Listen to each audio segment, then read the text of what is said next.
eza nzambe. Congo ekobonga, Congo ebongi, to bonde la pona Congo. Bominga encore en 2017. Un artiste chrétien mboka na biso. Artiste chrétien.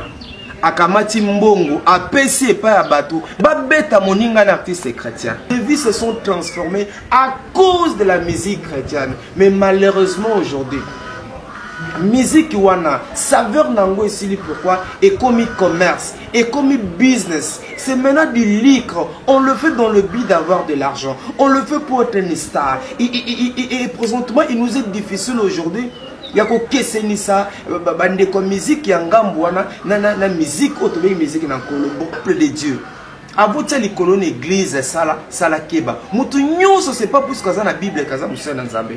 Mutu nyonso zo ba Jésus nous baté kaza musa na Nzambe. Car nous avons connu des mandona, des mbikudi, les bazar. Bazar quatre église na biso lolo. Non peut c'est l'exemple Martomoni na 2017. Unité zo bima mutu na téléphone.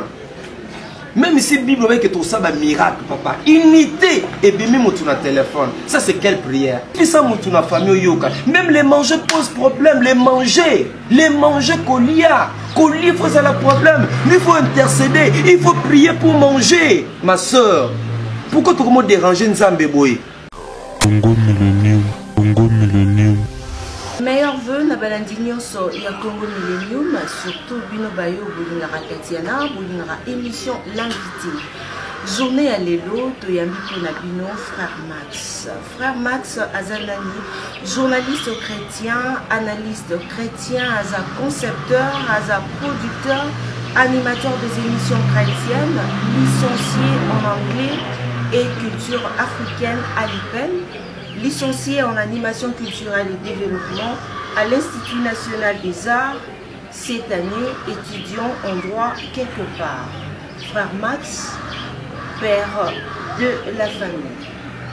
Meilleur vœu, frère Max. Meilleur vœu pour Tatiana Osango, meilleur vœu na bana Nzambe nyonso, bana Congo nyonso, bazola na biso bipai na bipai. Merci ndenge bosalingo honneur ya koleka na site na bino oyo. Nalandaka ombala mingi d'émissions au sein de l'édité que je parle là et na PCP Nzambe merci, j'espère que par sa grâce tu as la source la bénédiction na ebelé ya bana mboka oyo bazola na biso na nzela ya Congo Millennium. Frère Max, le kola yo ozali tant tozo ba Congo na totara mingi côté ya ba Christ nde tolobaka. Osana no mwa moke analyse sur la musique chrétienne. Merci Tatiana Osango, musique chrétienne, c'est cette musique où en principe s'il faut rester dans les concepts, il y a musique chrétienne, et il y a des musiques qui tombent la comme on a Yesu Christ. Et il y a des musiques qui sont la finalité nango ezali de batoba bongola mitema. C'est une façon d'évangéliser par la chanson. Et musique on a tam bandaka kala kala comme on était époque ba mente bazali belé comme on a na banstango bandi muta yokilo ayuki nzembo. Ayoki pasta moto muta yoki lo yembo andimi ko kababo moyene pa na nkolo. Et la plupart de nos artistes lorsqu'ils commençaient, lorsque le Seigneur les a appelés dans ces ministères, au début de leur ministère, Tatiana Ozali mwana mboko remarqué que musique wana et sali musala ebele. Beaucoup de gens ont donné leur vie au Seigneur. Des vies se sont transformées à cause de la musique chrétienne. Mais malheureusement aujourd'hui, musique wana, saveur nango ici pourquoi et comme commerce, et comme business. C'est maintenant du liqure. On le fait dans le but d'avoir de l'argent. On le fait pour être une star. Et présentement, il nous est difficile aujourd'hui. Il y a que ça, bande comme musique yangambouana, na musique autre musique na kolombo. Gloire à Dieu. Et aujourd'hui quand même certains artistes chrétiens oyo bazo garder encore ki bonzambe na bango o batika vraiment ba sa musique chrétienne en sens évangélisation. Mais les luzali mawa komo tala net depuis 2015 16 et 17 on remarqué que balbum beleza kobima mais ça n'impact té. Balbum beleza kobima et ça n'impact té. Lelo comme on a musique chrétienne et comme une boîte de nuit et comme na botel et comme c'est vrai que ça que non les alliés progrès, les alliés développement. Moi je dirais non. papa yo kanze musique chrétienne na boîte yo ka musique chrétienne hôtel aux alandenge moko impossible yo ka tous na kati hôtel na kati na boîte ozo ka musique wana pe otikala au continuer na buzoba c'est impossible. Nous profitons ici, c'est l'occasion pour nous ya koyebisa nous les aimons bien. Moi-même, j'ai donné ma vie au Seigneur à cause de cette musique-là, à cause de la musique chrétienne. Mais aujourd'hui, musique est comme e-commerce, musique est comme business, et comme il est comme on a caché. Et comme il est comme on a caché. Et puis, ce qui me fait encore mal, ça parmi les éléments, où quitter ces musiques chrétiennes, l'égoïsme, l'égocentrisme, l'intérêt personnel des leaders, des encadreurs, des dirigeants des groupes chrétiens. Non, pas cet exemple. Il y a un artiste chrétien. À qui combien ta conscience quelque part? C'est 50 000 $. Maman Tatiana. J'ai des collaborateurs, Ozali pasteur, Oza Bandeko Bazan Simano, Oza Moyembi Nankolo, mais tu n'es pas seul. Oza Bandeko Bazan ko accompagner yo banawana, bah quand même kotika yote, yo bonga, yo somba balopango, bamituka, bango non. À juste 50 000 $. Ce que je dis est vrai. Je suis analyste, je suis journaliste et chrétien d'investigation. 50 000 $. Il va donner à ses musiciens 50 $, 50 $, maman. Aussi 50 000 $. Dans un groupe, on a peut-être une dizaine de musiciens. Au plus, c'est 50-50. Et ça, le coût est 500 $. Il y a combien? Dans le cas, on a 49 500. Mais il y a Bissanga. Et un homme, un artiste de cet acabit, un artiste de ce genre va nous dire que nous est tenté d'évangéliser. Il y a un bizarre commerce. Et là, comme il balou ça la passe dans la musique chrétienne, n'est pas qu'il l'égocentrisme, intérêt personnel. Au moment de la musique comme Kili, Tatiana, au moins musicien on a un album, après c'est bah y a collaborateur bah ça nini, bah bimisa album. Mais ce qui n'est pas le cas de la musique chrétienne, nous avons mis 15 albums, 10 albums. Banzem Mognon Césarayana, il y a Yemoko leader, c'est toujours lui le responsable. Ba clé, ba position, ba prise de vie à bien, et ça y est. Ba veste à danger, ça y est. Ba robe à danger, ça y est. Mais banawana, baba yamarara. Nani Mokondi, Yesu. Nani Mokondi, Yesu. Bango Moussa Mongara, na ba cœur ba yabara. Yebisara. Yanzo mo alelo, misé chrétien Koufi. Aucun c'est Koufi. Pasteur à Koufi, aucun église de Saint-Nékou. L'égocentrisme, mais dans leurs groupes respectifs. Est-ce que Batane Zate, Makabou Zate, est un bon leader pour préparer relève? Naza dirigeant, n'appelle Babandi Kotozo Bango, Tatiana. Est-ce que ça n'en Pesanga? King, Moussou Mona Banzembo, même il y a un musicien, mais auteur-compositeur.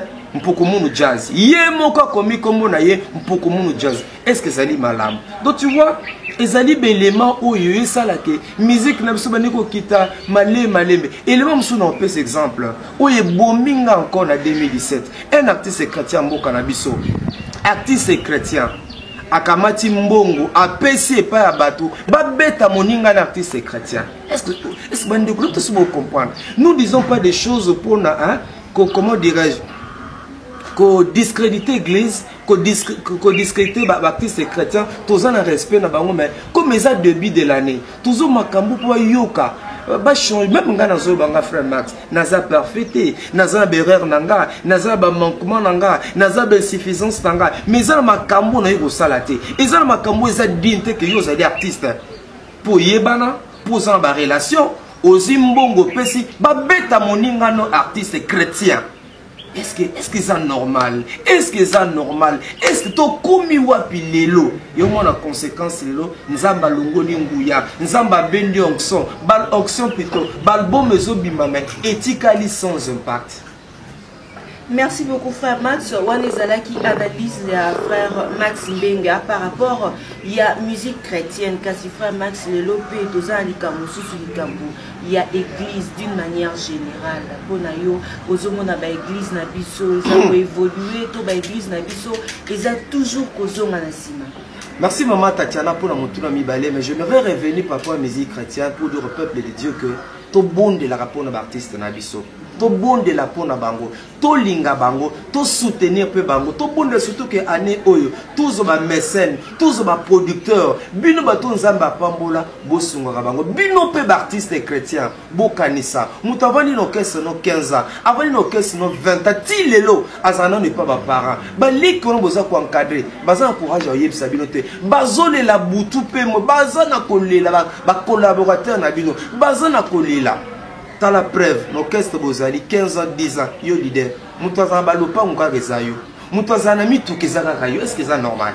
Même catch, papa, au ressemble la bango peut ba catch, encourager bango. Mais il y a encore, ba yembi solo bazali. Ou bazo sala musa malam na mboka na biso nini, bazali pe, toza ko encourager bango. Ou akuya ki na 2017, oya baby saki na 2017, oya se retrouver dans Zembo, na maluba na biso que ça été toi contrer. Mais nous nous disons avec amour, quoi ça nini, abondisa. Concernant maintenant l'église, to profiter, to en respect mingi, ya repé sur la bassin dans Zambé.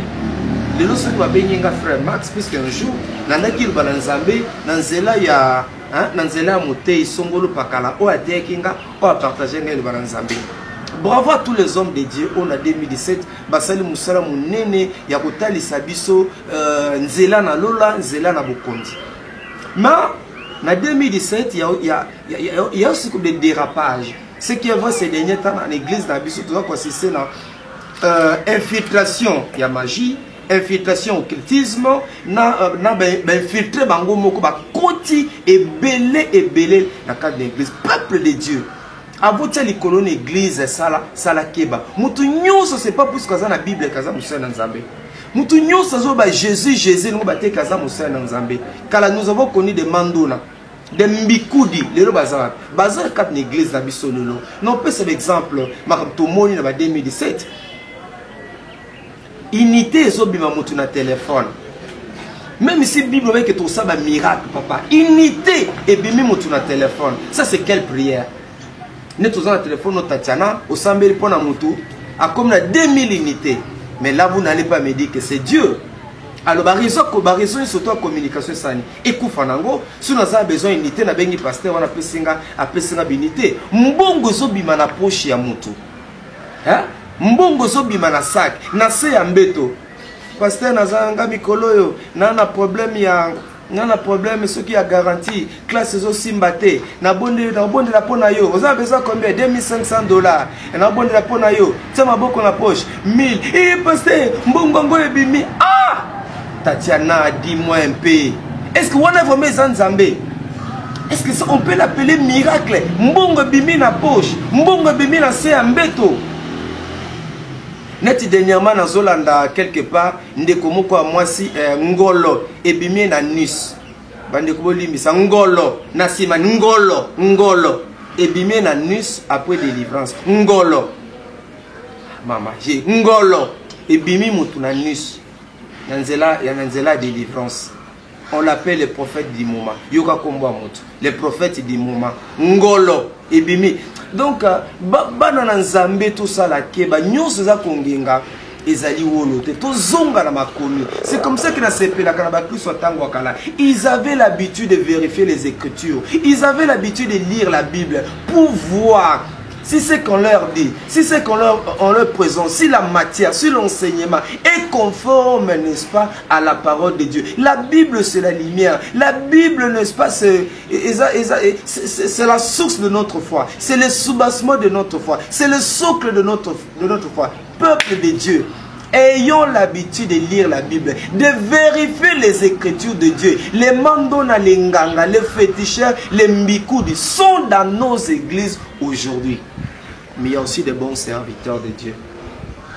Bazali et Belé. Oyo nan ba fléchir te. Basani Nzambe solo. Oyo ba kote ya iloba Nzambe. Ilongo ba eto keba na ba miracle mingi. Leo toza ko assister na mboka na biso na mankiona. To assister na mboka na biso na bi fabrica. Batu mutumo ye a relater histoire na ye. Oyebo l'esprit me dit ceci. Obo il y a lelo to sala ki ba fiche ya consultation.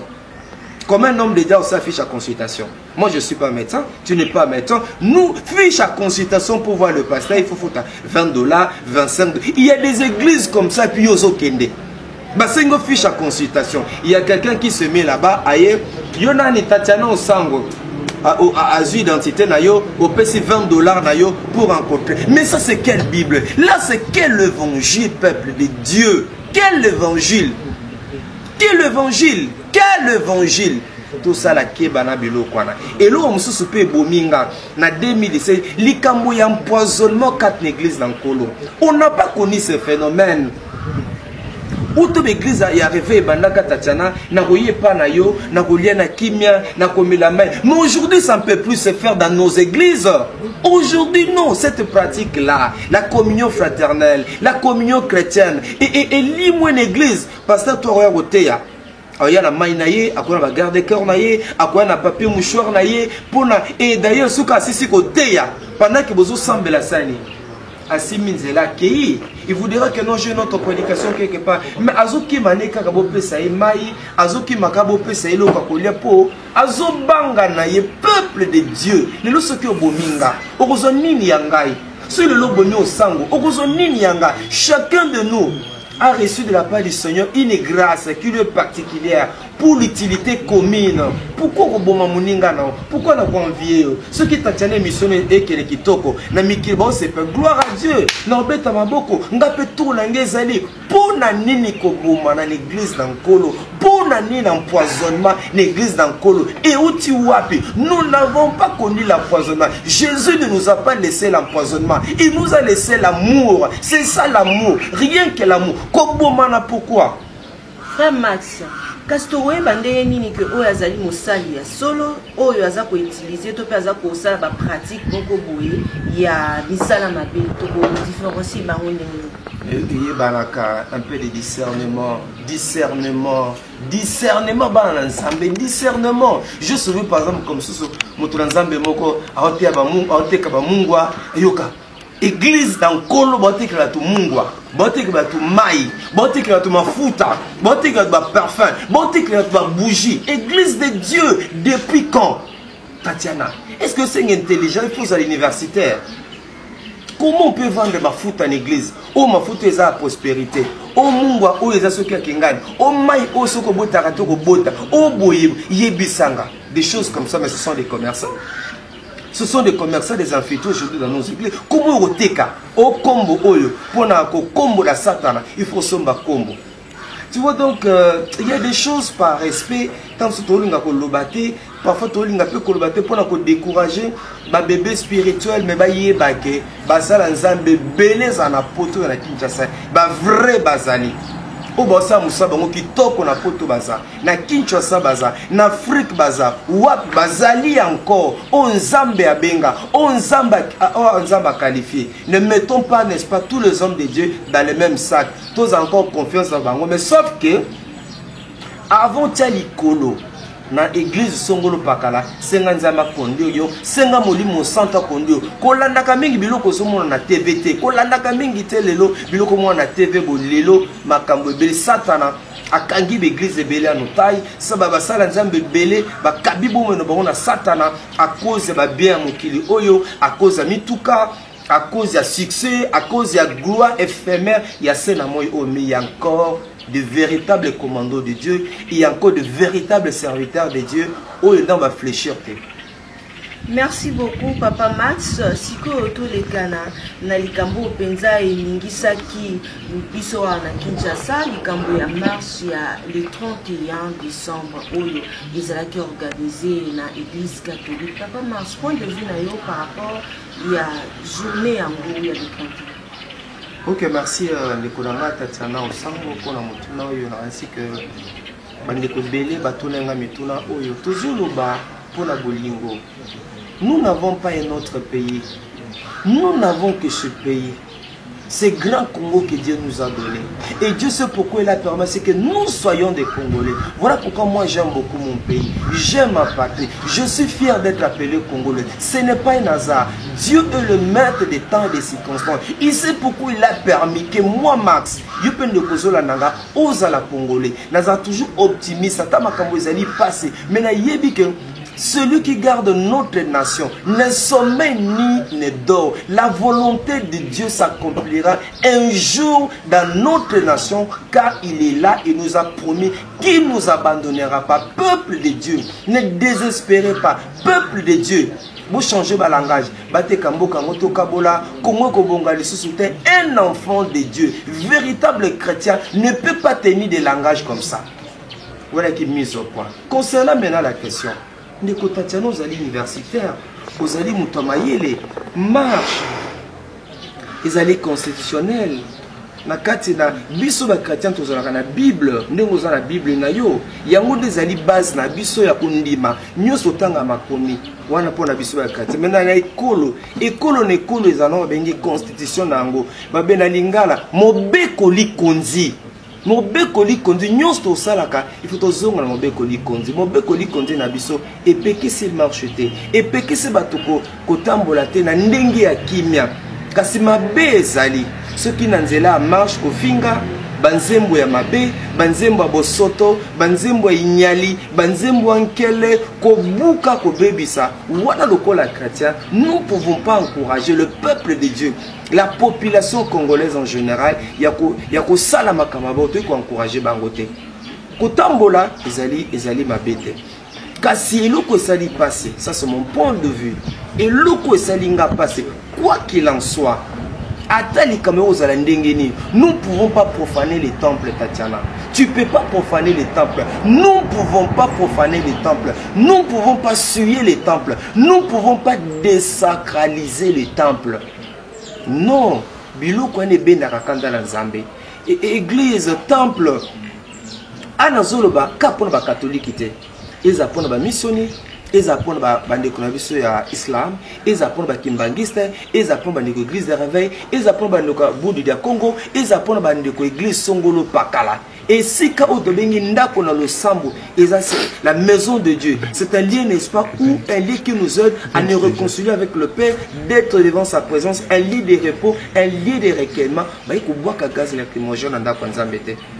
On ne peut pas ndako nzambe ko boire gaz lacrymogène. Ah ate ezali ndenge nini wana ezali mbeba mais eloko ya motu ezali Tatiana pona nini lelo ba marche comme mingi na Kinshasa pona nini lelo ba ville morte comme ebele na Kinshasa wana neza ba question capitale pona nini ba marche pona nini ba ville morte mais la réponse est simple et sengeli bandeko bazokamba biso baluka koyeba chercher à connaître à dénicher à découvrir les raisons principales qui poussent les gens aujourd'hui la population na marche et la ville morte n'a pas sa réponse ezali nzala Tatiana ezali minyoko Tatiana ezali pasi Tatiana ezali bozangi Tatiana nous sommes dans un pays riche un pays béni de Dieu.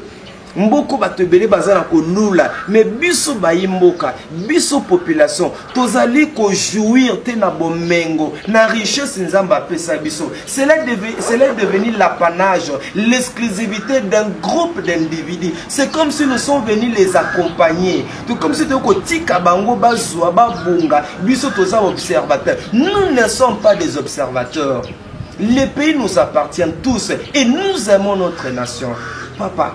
Ma soeur, Tala Lelo Nzala, moi je te dis, tu m'as présenté.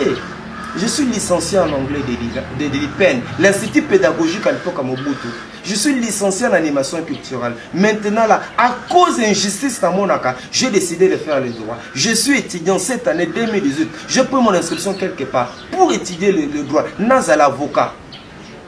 Nabana ko défendre ba faible bato bazangi makoki c'est ça raison etininga na zo inscription na nga na droit nzamba ko sunga ngai na kozala l'avocat du peuple objectif na nga ngwana mama tala lelo j'enseignais au moins 20 heures de cours dans les classes de 5e 6e mais lelo tuna mutana $100 un enseignant a comme kozala enseigner comme le quoi les sumu et comme le kola et le komoya moquerie mais on peut pas parler du développement ceux qui tous enseignent sans éducation nzala pose musala le faut ndekuya il faut en ndekuya il faut le songolo pakala il faut en relation il faut en mutu réseau obima Moi, moi, si le quoi yo kitoko boye, obi mana mokonzi moko boye, soit baba initio na makambu ya pamba. Voilà, c'est ça le pays. Ce sont les situations que nous sommes en train de vivre actuellement dans Mboka na biso. Regarde beaucoup de licenciés, ba spécialistes na dame, mususu ba cambiste belé ozomona, ba te belé ba sa ba cabine na coin. Ba sala ngona sengote, je connais un voisin na biso licencié en économie. Mais avec ça, asa Morabi Max, n'a commis papa Moussalize. C'est ça le problème. Les jours où nos autorités auront à résoudre les social des Congolais, marche aux allées sauter. Ville morte aux alatés. N'a pas foutu en bien. Tatiana va foutre en bien. C'est peu mon konza zorambo on est bien. Oscar dit merci zorambo on est bien. Valentin Valé. Mouton sala zorambo on est yebsanga. Sauf si la ville morte na obima. Non boya. Non mon osali boma. Ville morte que nous quand je sais que je travaille, sous moi nanga beli na rememé l'hôpital sans problème. Non que ville morte poani. Tant le beli sa moi no sango. Ou sango beli sa moi no que l'hôpital. Oyoka bokai, orolela. Koufi sa mutu na famille. Koufi sa mutu na famille oyoka. Même les manger pose problème, les manger kolia. Kolia faut ça le problème. Il faut intercéder, il faut prier pour manger. Ma soeur, pourquoi tu commences déranger Nzambe boy? Ça c'est trop demander à Dieu. Ça c'est trop demander au Créateur. Nga ngato senga Nzambe, mambo binene. Net nga na projet. Dans la chaîne à la radio, na télévision, bah chrétien. Pour les quelques chaînes chrétiennes que nous avons, bah pasteur, la chaîne na bango. Alors les 23 fois na mukolo, ata 55 fois mukolo. Soit kende qui a wenzaye, aleki na TV. Soit qui a anniversaire na ba yembele ba nzembo ba kumisai. Et puis un autre problème heureusement na zongi awa na zonga nango. Quand je parle de passer de yelinga, l'idolâtrie kotika d'église.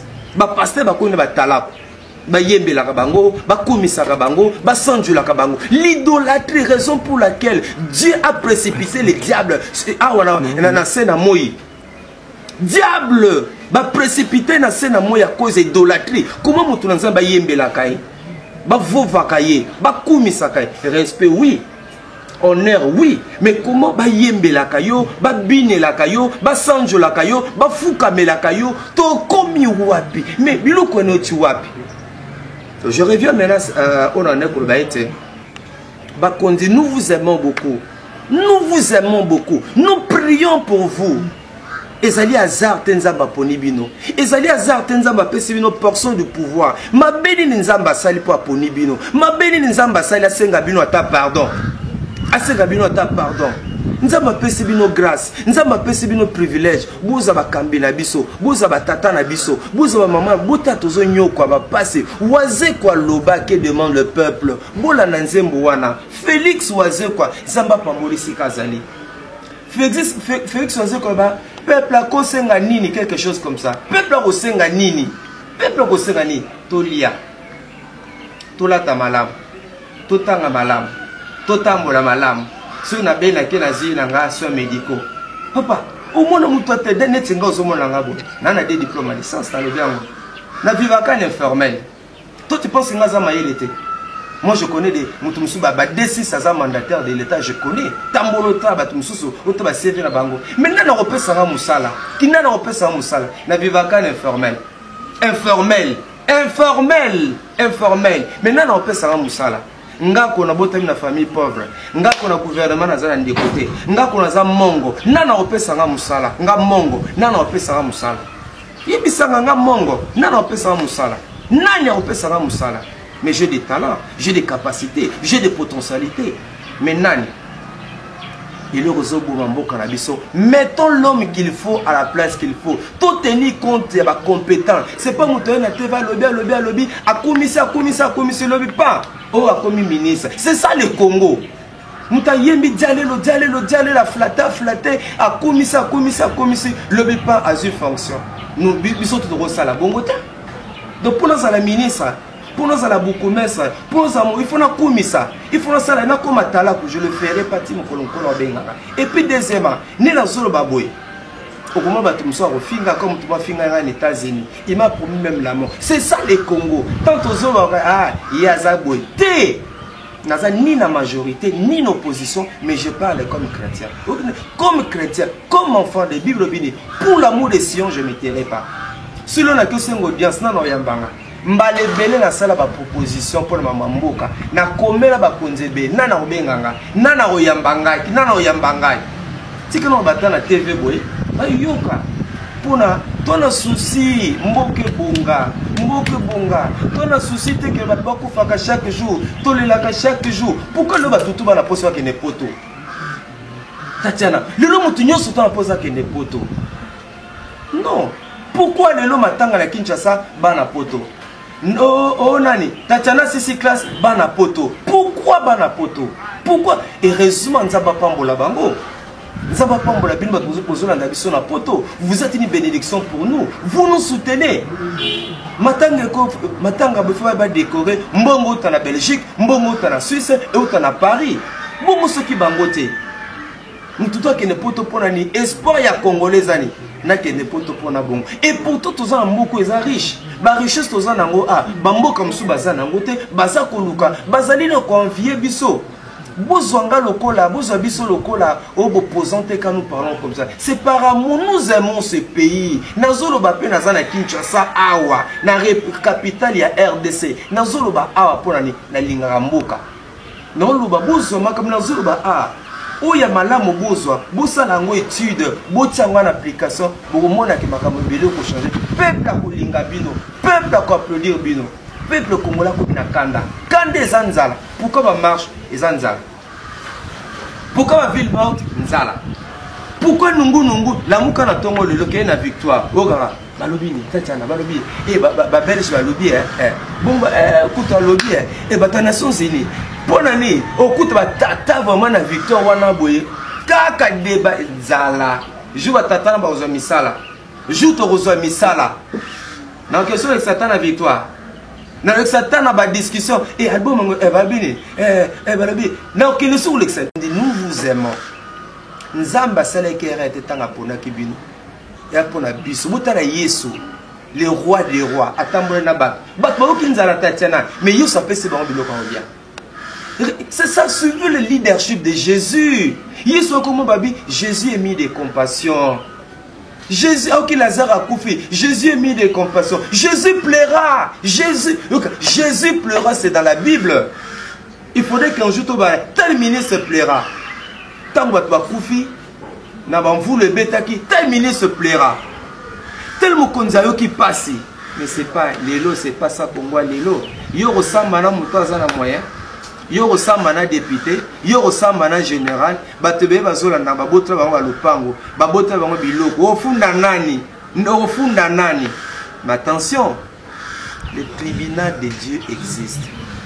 Le tribunal de Dieu existe. C'est qu'un homme aura semé, il le mentionnera. Bande koto sala malamu nyose kotikala, ba dollar kotikala, ba franc CFA kotikala, ba tu boni ya mbongo, boye impact ba kufa na mukilo batika biso. Mbongo na yo eza pona basusu tata ya malamu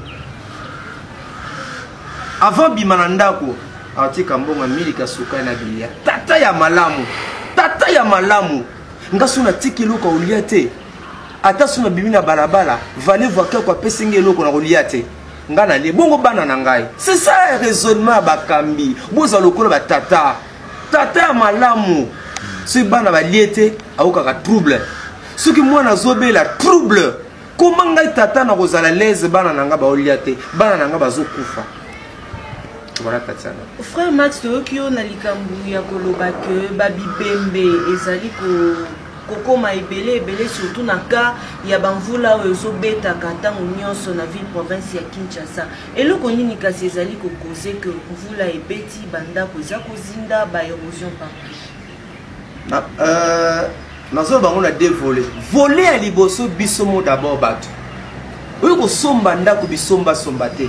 Oyo ko tonga ndako bitonga tongate. Bible dit la nature elle-même ne vous enseigne-t-elle pas? La nature, tane siko clément to comme on dosa l'émission. On met que vous les hommes menacés. Vous les hommes menacés.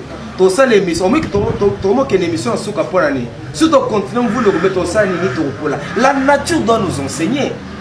Batonga kanda ko bitonga tongate biso ne kolo na biso ne baki ngaza mongo toza na expression mo tulbaka bakatisa ke balete pona posa okoma na mboka bakatisa ka balete pona posa ya kokoma na mboka loko na nduka ndako ata awa non eloko mibale pe ba chef à quartier ba beaucoup maître ministre ya urbanisme habitat basungaka pe biso basungaka pe biso chef à quartier tango monique siko eza malamu te yebisa beaucoup maître na yo beaucoup maître pas ça la rapport na ye na ministre urbanisme habitat tous la kate ba conséquences tous la kate le long que non likamwe sale babo te bana ko agir le to ku feli bato ata to sali ba condoléance ata to sali ba deuil national bato ba sali tatiana basi ba kufi ba condoléance au salani deuil national les alliés façon pour exprimer solidarité na biso nous encourageons cela mais bato basi ba kufi ba famille c'est qui donc c'est bien na biso que non ko ba nation pa quartier ba beaucoup meso ministre urbanisme et habitat moko na bango azo ba responsabilité na biso peuple avant tonga avant sombeloko luka un expert un connaisseur à Kotio batala no awa na moni ko simbate de kozelo ko moya tiens. Merci beaucoup Papa Max. À présent parlons du Gamboya ONG, la main de compassion, partage ton paix. Merci Nzamba Sunga Kibiso Kobanda et Bandeliani le 31 janvier, pardon, le 31 décembre, à qui dernier jour, nous avons quitté un bondela, tant qu'on réfléchir et à partir de l'observation, Tatiana na sala qui n'a que sauter na Bible na tango wakala. Bapôtre, bantoma, nos aînés dans la foi Tatiana. Bazai kotia biloko na bango esika moko, eko kabola yango kolandisa mana. Besoin à chaque peuple, besoin à mondimi moko na moko. C'est ce que faisaient nos ancêtres, nos aînés dans la foi. Mais aujourd'hui, la communion chrétienne n'existe plus. La communion fraternelle est à la base. Kokaba l'église est à la ratée. Église, tous allons chasser les démons, tous allons parler à l'âme, mais les kamwa kokaba, kosali sababola, kosali saba nécessité, kosali saba personne vulnérable, kosali saba na éthique, kosali saba maman veuve, ndekona ngobi ki batebele bazo souffrir na mboka na biso. Batebele mona koli ezali problème, kende na hôpital o, okomona mukisi ezali passé, omona maman saboti bakangi hôpital à cause de 20 000 francs. Au moment où étudiant Moussou, on a posé tanga, mais Minerva les a pour ta classe ndengeni. Bana basi belé bakomi bandumba, et ça na volonté na bango te zali passer. Tatiana kene na victoire, na lela na victoire. Na moni bana basi batika na ba caleçon, ba osala kindumba, ozi kota imikanyo soto. Okuta même bana ba 17 ans, ba osala kindumba, mukomsu pa curiosité na tuni maman. Pardon, ndengo sala kindo, on te donne combien? Oh, net ba héros ils araba 1000 francs. Mususu kuto même 500 francs congolais. Moi mon sauté quand zoto pona 500 francs congolais. Nzamba bisinga max. Bosala association au Striti Oyo. La main de compassion partage ton pain. Mon frère Ozana Poto, Ozana Kinshasa, Ozana province Ozolandanga. Yebek Nzamba Pambono Pepon Bamususu. Tu es béni pour les autres. La religion puis consiste. Ya kosali sababola, kosali sabaveu, kosali sabato, obazana kokemba, obazangi, nzambe na lola kopambolo. Tatina ya structure na biso, la main de compassion partage ton pain. Tous engagés na bandeko. Année 2018 Oyo, c'était une structure permanente. Kosali sabato bazana kozanga, kosali sabato bazana bazangi biloko kolia, bazangi bilamba, bandeko bazangi bakisi. Ngala zamona livulu. Mais c'est la belle chambre réunie à la quartier na vanda kana livulu maman pose ton il faut bima na salongo on doit ta premier soin il faut matamusika ça m'a inspiré ngai na moi muke kozwaka na sali centre de santé mais cela ne suffit pas ndokoza na poto nzamba pambola toza a besoin de sungi na nebiki batebele bakosabino nebiki bosunga batebele mais ko lembate Kolembate, continuez pour ça la malamu foutaka. Dans l'association, la main de compassion partage ton pain. Nous avons un seul souci.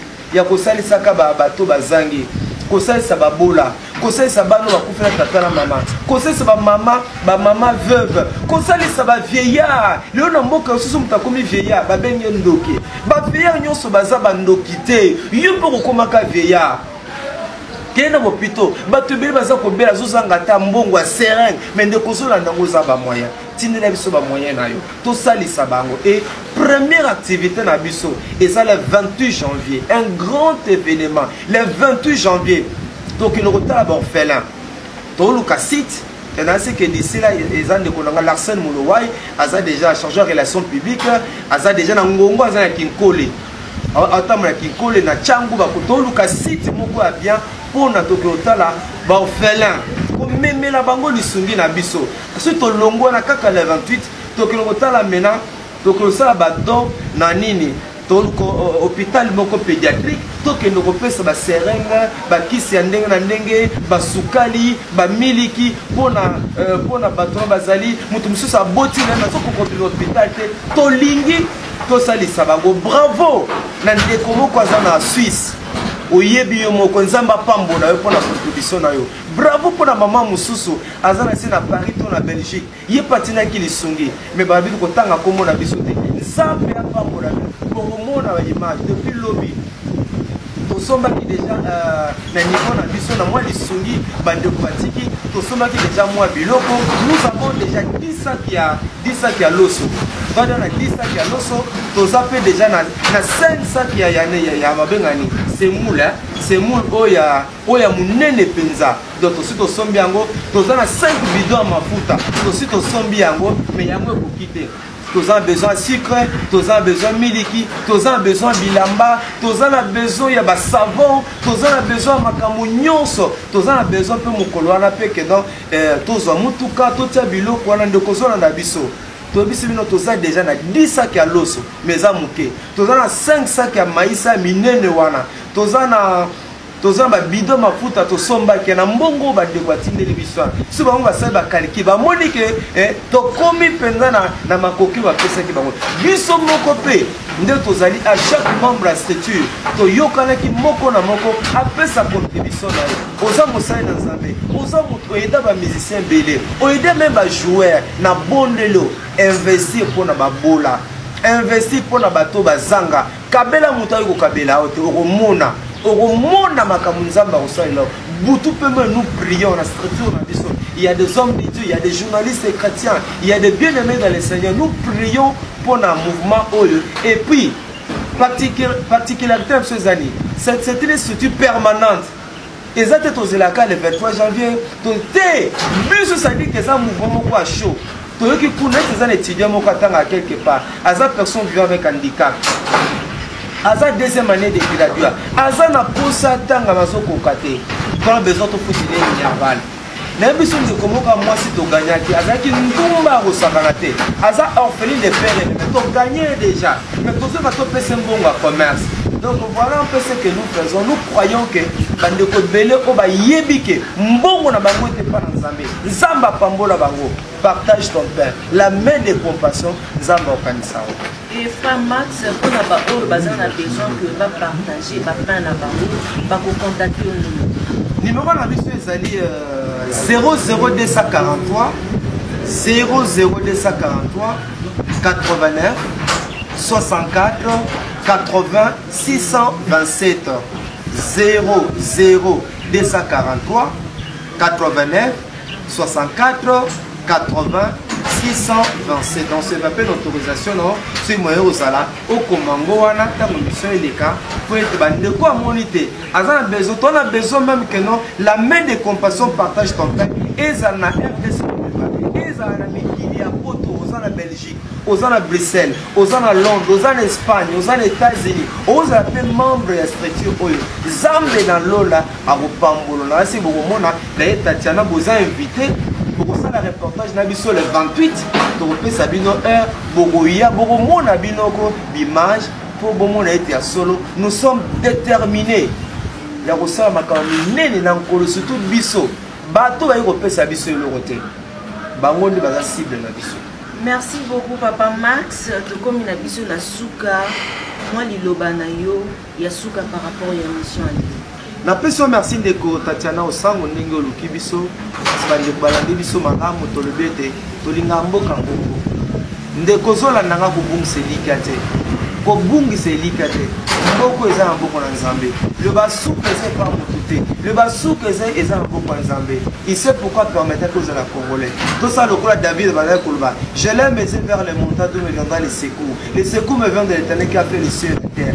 Congo eza Nzambe Congo ekobonga Congo ebongi to bondela pona Congo tondimake Congo etani pona Congo et bino batoko na ndo solo bana passe na motema solo batte pona ko osa to a critiquer te bakonzi na biso Nzambe ndem taponi tout pouvoir vient de Dieu c'est Dieu qui élève mais Nzambe aponi bino mabeli Nzambe asali tande kozonyo kwama kolia pasi kulata pasi hôpital au passé, pour que les classes passent.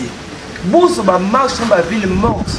Local avec expression ko lela. On met moi na muke sora zone, moi na muke. Allez là. Il faut maman comprendre pourquoi moi na zone là. Aime ça sali kaka. Pourquoi moi na zone là ana posa mai. Pourquoi moi na zone là to sukola mulunge. Mais pour na Congo diagnostic à Congo essayer bani. Diagnostic à Congo essayer bani nzala. Minyoko, pasi, kozanga, bokai.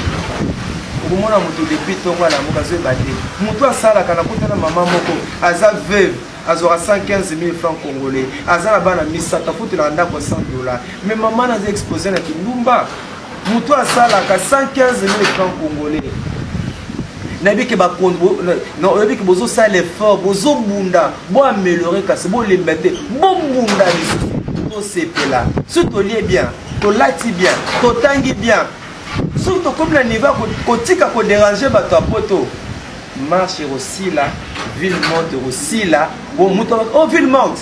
Peuple mort la net. C'est non pas que ville morte. Ba bête ma ko. Oh ville morte nani. Oh Valentin, you to be ville morte. Osomona. Parce que mtalinga so ville morte était. Nzala, balé sa biso. Ba ça le quoi Jésus. Jésus, leadership à Jésus est fantastique. Jésus est là. Jésus était toujours présent avec son peuple. Bakondiboza na biso. Nzamba surabino. Bo finganga te. Bo kanela ngate. Bo lukisanga te. Bo boma penga te. Nazolo balokola langue qui pleure. Nzamba pambola. Merci beaucoup Papa Max. Merci Naba l'indignon surtout peu internaute il y a Congo Millennium. Joyeux anniversaire na ba nyonso bozali kosepela moko na bino ya mbotama. Joyeux anniversaire à Eric Lusangu tozo continuer grand frère propre moi na bandai sur Paris et yé vraiment black forever hein Popol Matikini Dieu ya pétition na eba vraiment big manager na Sarah c'est-à-dire vraiment Kozara Mimi. Et merci à Papa Ricky Bendi, merci à Maman Jolie Bendi, merci à l'internaute, merci à toi Jires Mouane, merci à toi aussi, Jordan, Doassi, Maman Montage, na Congo Millennium. Merci à tout le monde, Bino Bayo, Bolandi Biso, Toza Wana Pona Bino et ceux qui s'allient à la suggestion, Toza Wana, numéro na biso Zakawana affiché, n'a pas, il y a ma machine na Bino, n'a pas, il y a téléphone na Bino, s'il faut que vous apportez plus ou moins plus, on est toujours là pour vous. Et merci également à toute la famille au Sango depuis Paname. Merci à toi Cécile au Sango Motema. Il y a Serge Katembo, Fifi Chongo, Yangana, il y a Vital Boucher. Je vous aime beaucoup. Au bout de mon déco, Ekoba, Koureni au Mabota Mabino, Soudi Nzambe Azolité. Retrouvez-nous prochainement, l'invité de Sus. Allez, au revoir. Congo Millennium.